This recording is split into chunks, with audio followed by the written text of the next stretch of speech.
Man, this place is an entire mess as I getting ready for a big long cross country. I want to point out some things. Been charging a bunch of stuff and going through my gear. And I want to tell you, we're getting ready. We did a bunch of moving. Everything looks different. The Hogs Wall of Fame's been here in the center of the hangar for a while. So we moved it yesterday. We spent some time to come up with what we want to do once the aircraft arrives. We just decided to utilize the north end of the building that you really never see. And now we got all 7 panels together, and they're not quite tightly fit yet because once we get the aircraft in here, we figured what's the best way to get in and out and rotor blades and all that kind of stuff. A lot of things to think about going after an aircraft. I have done cross countries before where I had a guy that used to have me move his instruments once a year, twice a year, and he'd call me like on 2 o'clock in the afternoon. Hey, can you take my helicopter to Florida? When? Today? And I've done these last minute throwing stuff together. Man, that's not the way to do it. Gonna have a brand new look, gonna be able to film in all kinds of different directions. The yellow car by the yellow helicopter. That's gonna be kind of cool. I was thinking I should make a list of everything you need to do when you're going across country. And I didn't make a list, I just been going through my mind trying to think of everything. I made sure I got a set of wheels reserved down there so that when I get back, I can get inside. Because I checked and my dolly, it'll be too tall going in and out. It's gonna like almost be scraping the top of the hangar door, and then if blades are moving up and down, that would just be hassle. So I got wheels. So I've been charging everything. Gonna go over here and open a new headset in a little bit. Been working through the cross-country flight planning. Got it on my iPad, got it on my iPhone. There's a GPS in the helicopter. And yes, I will probably pick up a paper chart if I can find some, just because I'm old school and I like that. So today I dug out the good old fancy simple kitchen timer, put a new battery in it, making sure it's ready to go. I have wore a watch in the past. I'm not currently wearing a watch. Could use my phone. Not sure what the aircraft has. Nice to just have something like this. You can boom, sit down. Again, fresh battery. I checked to make sure it's working. It's just nice. You can start, stop, lay it right there on the floor, find a place to mount it. One set of headsets. Made sure I got batteries in it. Been working through the different cameras I'm gonna take. Unloaded my heavier stuff. Gonna do all GoPro stuff for the trip. And when we meet down there, might meet a Hogs member while we're there. That could be kind of cool. So I'm just gonna take one bag because you always wanna go light, right? You wanna be light on a cross-country trip and you don't wanna be taking a bunch of stuff with you. So I gotta clean this out from Heli Expo, but I've finished cleaning it out. But most important, there's my documents. My pilot's license, my CFI, my medical, my last flight review, which was R-44 flight review. Everything that I need to be current is right here in this little envelope. And the reason I'm keeping it in there is because it's, rather than have it thick in my wallet, risk losing it, lose my wallet, whatever, I won't be losing this bag. I will be covered. It will be in my bag. My bag will be with me at all times, of course, because just take one bag on the trip. Again, to cross-country trips, you always want to try to be light as you possibly can. We hope to go down in a day, do some test flying, everything good, fly it home.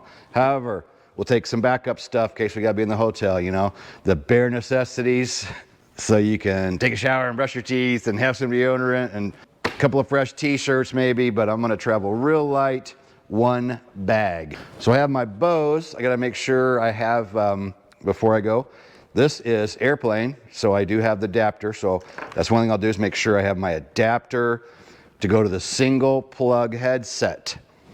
I did call down there and said, hey, I want to make sure this is standard single plug helicopter, because you go on a trip sometimes and there isn't headsets there, you're planning on being there, or you take your own equipment and your equipment doesn't match what's in the aircraft because, Enstrom uses airplane jacks, and then you got that other funny 5-star looking thing. So I called to make sure that it is a standard helicopter single plug. So I will find that. It's over here while we're talking about it. I'm going to find that when I go through all my GoPro stuff so we can record audio on the way home. That's one thing I got to do yet, is put together the wires, make sure everything's in there.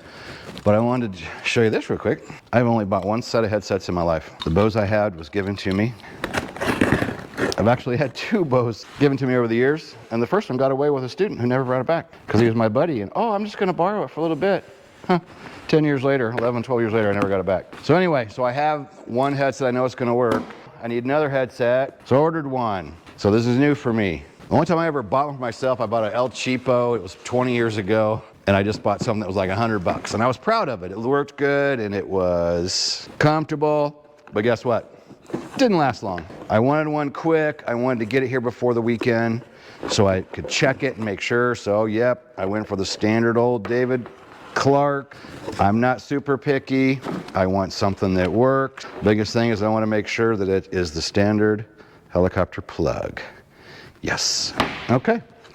Of course, I've worn David Clark headsets over the years. No great love. It just seemed like an okay price, and I could get it here faster, Amazon. That's that. People ask me a lot, oh, what headset do you use your favorite? I don't really care. If it's comfortable and it works, so many times you'll get somewhere and you'll get some crappy headset in a rental aircraft or training aircraft, and they're uncomfortable or the mic's not tight and keeps dropping on you. I just want something that's comfortable and that the mic is tight and everything works good. Standard old David Clark. So what else am I thinking about? Am I current? Yes. As we just kind of covered, my documents are in the bag, qualified for the aircraft, had a flight review in January, have my licenses in there and my medical in there. And I went in there and checked it, and I will check it again just because for some of us that are sometimes unorganized, it's easy to, you pull out a medical to get on and answer a question or do something, or you pull out your license, then you forget to put it back in, and then you wind up in a silly situation when you get FAA ramp checked and you don't have it. Happened to me flying EMS. I don't know why I had it out at home on the table, my medical out for some stupid reason. I'm flying EMS. Luckily it was IFR. Surprise inspection from the FAA. Guys were awesome. We get to the end of the inspection, everything is good at the EMS base. I'm like, okay, well, let's find your medical, or let's take a look at your medical and your license. Had my license, couldn't find my medical. Then I'm out in the car searching for it, and one of the guys come out and went, you don't have it, do you? And I'm like, I can't find it. And he's like, well, you know you can't fly without it. And I go, I know. He goes, well, it's IFR, so it looks like you're out of luck, or you're covered for now. And I got on the phone, somebody found it for me at home, ran it up to me, and they told me, if you get it today and when we go VFR, you call us and make sure that we want to know you got it. So that happened. So just a little bit about the cross country. I know through the planning, it's 342 miles.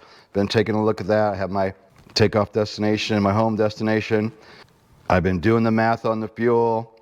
I'm really conservative. I could probably comfortably make it halfway, still have more than a half an hour of fuel halfway home. Probably more, well, way more than a half. This is an overhauled helicopter. You never know. I'm on the conservative side. So I'm going to get in flight probably about an hour. I'm going to take off with full of fuel, of course, after checking weight and balance. And I'm going to go probably an hour. And I've went along here, and there's a whole ton of little Class G airports. So that day, and I think this is very important, I'm going to pick, there's several locations where there's several Class Gs right like in the same area. So I'll actually call one or two of them in that general vicinity where I want to stop and make sure, hey, you guys have 100 low lead today?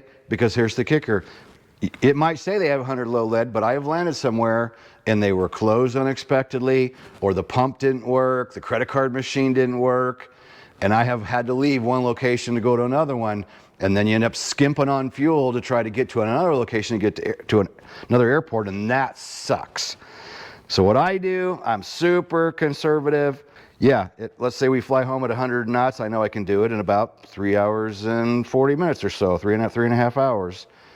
I'm going to go an hour into it, stop, look the helicopter over, since I don't know it that well. I am going to do a test flight before we head home, and then about an hour into the flight, stop, take a break, get a snack, and then I know I've got full tanks again with plan on stopping again. Because, just for fun, if you ever in the Cincinnati area, there is an incredible place to stop. Cincinnati Municipal, Lunkin Field, been there many times to get fuel, and there's a restaurant right beside the FBO where you get fuel. So that is my plan. I want to take my time, be a little off course, but that way if I stop an hour in, then I'm going to stop again, just because flying through Cincinnati is freaking incredible, and it's right on the Ohio River, so you know, depending on where the wind's at, you can come and fly in over the river to come into this airport. Freaking amazing. Cincinnati is absolutely beautiful. So then I'll top off again, and boom, I'll be able to make the last leg of the trip and still have plenty of fuel when I get home. And I did sit at home last night because I have done those trips I mentioned earlier where somebody will call, hey, can you move this helicopter? Yeah.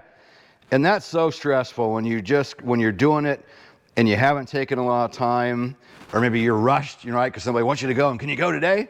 So I have been through up and down the route several times, just looking things over, seeing what airspaces I'm going to have, kind of giving myself an out in different places. I'm not going to do anything silly. I'm not going to take any chances. Of course, I will be taking the no-go button with us. If you're new to our videos, this is where it started when I was flying EMS. Flew with the Vietnam era dude. And when he would turn down a call for weather, he'd go, that was easy. and I loved that idea so much because it took off it just helped ease the pain when you had to say no. So I am taking a no-go with us. Live to fly another day. Helicopterground.com. Just because. I'm gonna pack that dude in there and we're gonna take it with us. Just because, like I told Heather, to remind myself, we're not taking any chances. I'm gonna, of course, want to get back home. And that's just part of it, right? You always have to go with the mindset that, what if you want to get home, and that pressure sometimes can be difficult, but I'm going into it, hey, gonna go down, test fly, and I'm not even really checking weather because these people want to meet me on that day, just to make sure everything's good to go.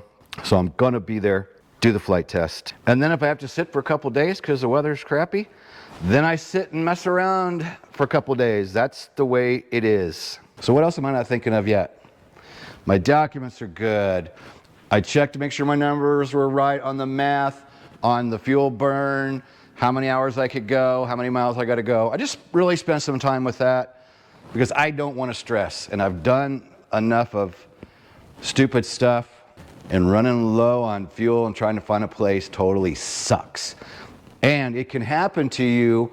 You can have the best planning, but one of them happened one time where I was traveling cross country and I had everything planned out right. I stopped at this little place where I stop that often. Guess what? Pump wouldn't work. So then I'm like, okay. And I had to do the math to make sure I could get to another airport and still have the fuel reserve. And I did it, but I didn't have any extra, right? It was like landing there with just reserve. And I don't like that. I hate landing with just reserve. And then on my cross countries, I only like to fly about an hour, hour and a half tops anyway. I know there's brutes that'll get in a helicopter and fly hours and hours. I can't do it with my, old back injury from getting ejected from a helicopter. After about an hour in a helicopter, I'm ready to take a break. So I'm super conservative, and that's what of course I urge our members to do.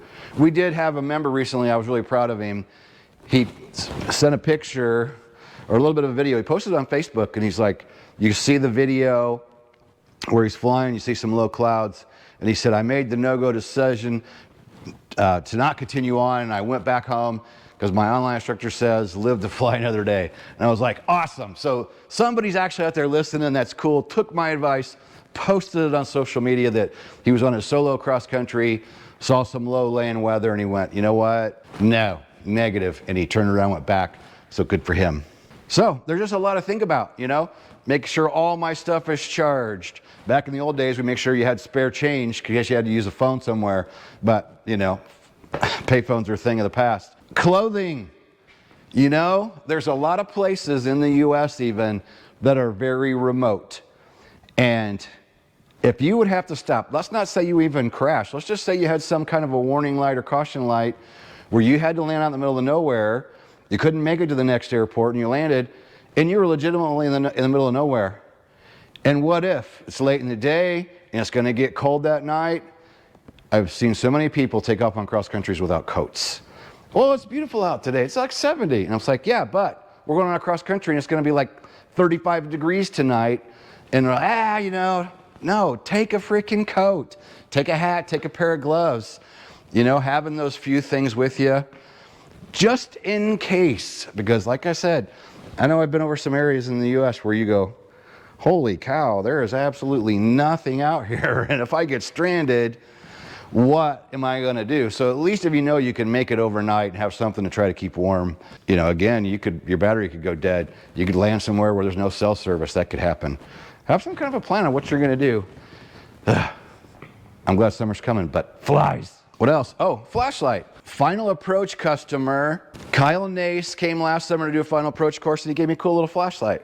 And I thought, you know what? I'm gonna take this dude with me because I plan on flying only in the day, but you know, on pre-flight or inside a hangar, even out sometimes you can be looking and it can be hard to see something even in daylight.